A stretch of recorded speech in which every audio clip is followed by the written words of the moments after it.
So what do you call yourself? Welcome to the LaTangela Show. Hey, what can I do for you this fine day? This is your destiny. Hot, hot, hot. Right now. Welcome to the LaTangela Show. Kick it. Come on in and enjoy yourself. Right now. We gon' party like no one else. Welcome to the LaTangela Show.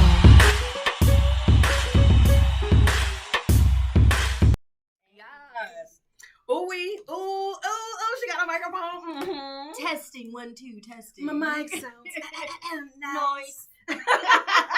You know, it's a family reunion, and welcome back to another episode of the LaTangela Show podcast. I got my people with me. I got my people with me. I got my people with me. Nayo Andrews, darling, how are you? Hello, it sounds so nice when you say my name like that. Nayo Andrews, darling. They said you could be a voice coach, baby. Oh, well, thank you. Bring it, sis. Bring it. You know, here it is, Black History Month. She didn't even know what she was coming up in here for. I just wanted to highlight those who are the trailblazers of today. Because that's really what it is, right? And when I see you, I see living legacy. I know that Ma has been putting on for the city for many years. So let's just pay all homage to Mother Andrews right now. See, that woman we call Agnes, she is the queen of getting it done and accountability. So when you see this one right here, just know that's Agnes part 2. Little Agnes, as they call me everywhere I go. But yeah, that woman is a true trailblazer through and through. I mean, she's like a little Energizer bunny. She just keeps going. And going. She set so much. She set the playing field for me to be able to take advantage of it. Yes. And I just want to be able to take advantage of the legacy that she has built for over these 30 plus years. Yeah. So I just want to, do right by her and do right by my family and the people of Baton Rouge. And, I think it's a badge of honor when people call me Little Agnes. So Absolutely. I just take it. But I ain't got the red lips yet. You gotta earn that. It's pink. It's going from pink, and as I get closer to her, it's going to get redder. That's how we'll know? Yeah. That's the indicator. I'm here for it. And it's like the family legacy you all have poured into Baton Rouge because you understand what a strong foundation is all about. Yeah. And and as we're always highlighting those who are making headline news for all of the right reasons, I love it when it's all live, all local, and it has been so consistent. I don't have to go far when they say, hey, how I can get this insured? Do I? Do I? And not only because I know them, but because I know who and whose they are. And the fact that they're going to do it. Cuz, sis, I mom. mean, she done got promoted from cuz to niece. I mean, and she's sis. Sis. There we go. I mean, that's just moving up the ladder, baby. Absolutely. And you stuck with me forever, ever. And as Ever. we are ensuring and making sure that families across Baton Rouge, across the state, they are getting what they need. Mm-hmm. It's Definitely. important that we open a line of communication and that we normalize this conversation. Definitely. Especially with insurance. Mm-hmm. We live in a hot state. Now, when you say Louisiana. hot, I need you to break that down for me. So we have what I call the perfect storm for Louisiana. We have hurricanes. We have floods that come from not just hurricanes themselves, but just sporadic random flooding. Yes, we do. 2016, hello? Hello, somebody. I still have a lot of questions that need answers on that, but go ahead. And then we have situations where we just recently went through they had a fire going on in the marshlands. So they had that random wildfire going on. So, and then not just that, but then you have to think about everything that insurance covers, not just your home, but your car. Yeah. And then not just your car, but your life. And now you even cover your goddamn own pets now. You have to do it. So it's it covers so many things. But in Louisiana, you have companies that's leaving left and right, and it kind of puts a sense of urgency to understand your company, to understand your policy, and to even have a personal relationship with your agent. So right. And it's important to have a personal relationship with your agent because as life change, so does the policy. Exactly. So much changes and so many things happen gradually over time. You would buy a house that was worth $100,000 in 1999, but that house might be worth $300,000 now. Yeah. You may have done an add-on. You may have added a pool. You may have done so many different things that you want to just have someone you can call and be like, hey, I'm going through this. I got this going on. Yeah. Does my insurance cover this? Oh, and we don't ask those questions until we need insurance, and we're like, wait a minute, does my insurance cover this? Until a Wait, fire what? or until a flood, you be like, wait, now what does my insurance cover? And that's what we tried to get ahead on at Andrews Allstate or we call it Andrews Family Allstate. Yes. We try to get ahead of that by breaking down your policy, understanding what you have, treating you like I call all my customers cousin. They all have my cell phone number. Absolutely. They all have a way to get in contact with me, because when you're selling insurance, you're only using it when you're at a significant loss or at your lowest. And that's the hardest part, right? Like, we have to come to you when we're at our highest, because no matter what it is we look at, if we're looking at a new car, it's not typically ours until we have insurance. We can't drive off that lot without insurance. That house, we can't get the key to move in without insurance. So chances are you need to go and holler at her at the height of it, but then you need to revisit her when there is a significant loss. And people don't understand what comes across your desk on a day-to-day. So as an insurance broker, because you do it for all, right? Not only do you have the agents, but you have the agency. What are some of the typical things that are come across your desk on a day-to-day that may not be top of mind for us as the consumer? So what we look at from a day-to-day perspective, we look at, if it's not just on the sales side, but what we do for our current customers, we typically do a full policy review. So anytime that the policy comes up for renewal, we'll look over the policy and look over to see what has changed since this policy has been written. Like with my mom, she's been in the agency, or started the agency in 1985. Wow. And that's more than some, that's older than, Yeah. So, that's older than a lot of people. We were still spring chickens out here. Yeah, just getting there, just popping up on the scene. Right. So, she has some policies that have been written since 1985, 1999, even 2000. So many things have changed within those policies that when we do our policy reviews, we get the customer to come in and just say, hey, and it's going to sound real insurance-y, so just bear with me. Go ahead, disclaimers. That was a disclaimer if I ever heard one. It's going to sound real insurance-y, but just hang on. There's more. Okay. Wait, there's more. So, say if we wrote a policy in 2000. Okay. This was around, or like in the early 2000s, when Soulja Boy had just shot, just you. And Katrina had just hit. Yeah. So, when Katrina hit, a lot changed. Instantly. So a lot of people saw that they weren't covered for flood insurance because your homeowner's policy does not cover rising water damages. Yeah, and maybe they didn't live in the flood zone. And so like my dad always says, if you live in Louisiana, you live in a flood zone. Yeah. Even if you're determined a flood zone or not, but just because we are in a flood-happy, flood zone, flood occurrence state, you never know where it could pop up. I mean, I hate to just be bopping around, but in 2016, it flooded in Glen Oaks, and it has never flooded in Glen Oaks. As long as I've been alive, I've never seen flooding in Glen Oaks. Yeah. But you can't determine where the water goes. Right. But so back to Katrina. When she came, she changed a lot.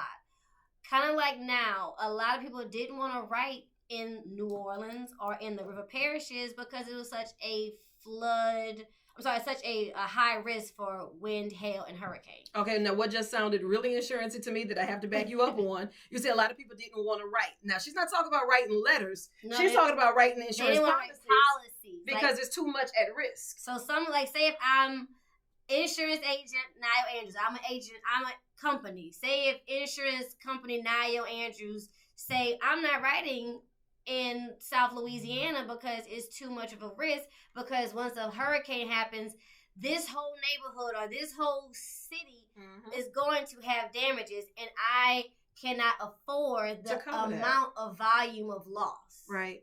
So some companies were saying, we are not writing any home insurance that is south of Prairieville or Sorrento. Okay. Or from that, once you get to Sorrento, they basically see that as like a river parishes and river areas. So like once you get to Ascension Parish, they start getting on that borderline. It's like, we ain't even trying to write nothing that gets too close to the Gulf. So let me ask you that.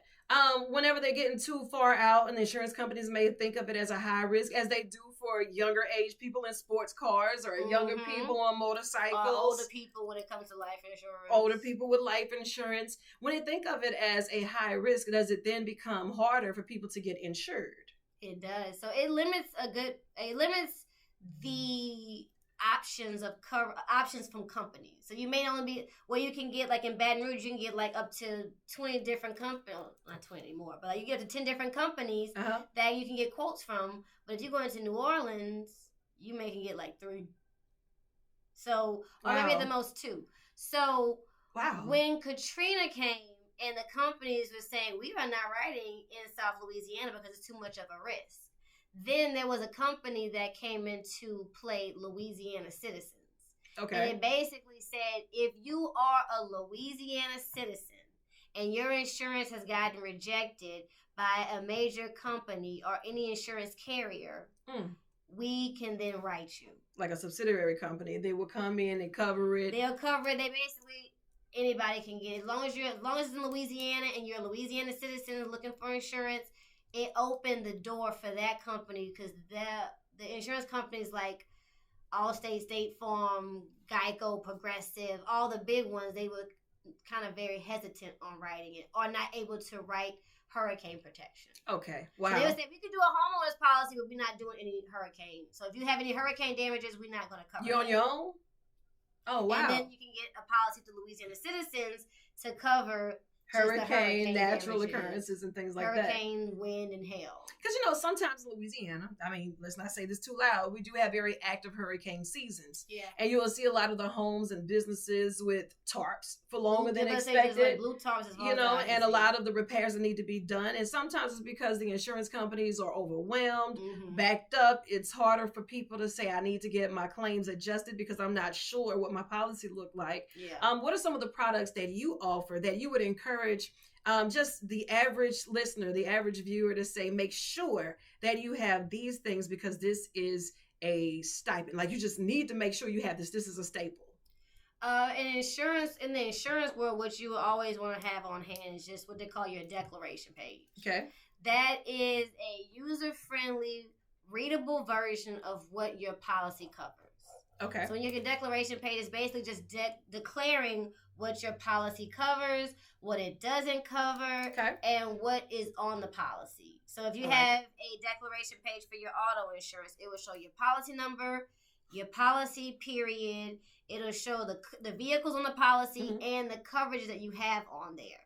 Okay. On your homeowners, it'll be the same with your policy number, your address, your policy period, and then it will go into more detail on the different coverages that you have. How important is it that we ask the right questions when we're getting these insurance policies? Because I don't write insurance policies. Yeah. I don't know what's what. I just know, especially when it comes down to this car insurance, right? Because I feel like I pay car insurance too, baby.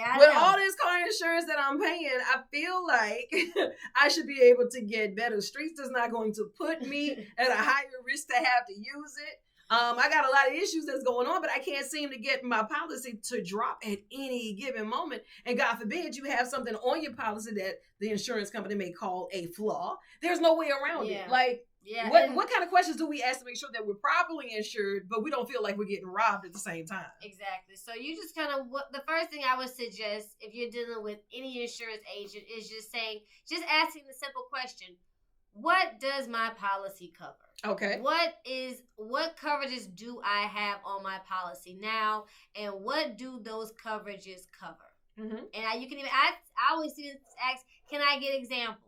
I need examples. So so I'm just gonna give you a spiel, like kind of just saying, like, people will say different insurance terms. Because I tell people, if I did not work in insurance, I would not know what people were talking about when they talk about insurance. Yeah. Your liability, your collision, your deductible, your uninsured motorist, all that.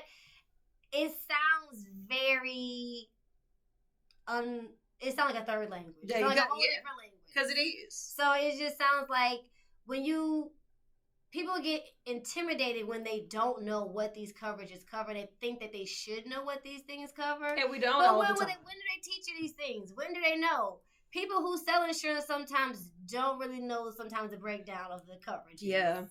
So you have to sometimes tell someone, explain to me like I'm 5. Mm-hmm. And it's not an insult to you, but you just need to tell them, I don't need you to talk to me like I'm an insurance person. Because I'm not. Talk to me like a person who has never dealt with insurance before. Okay, I love that.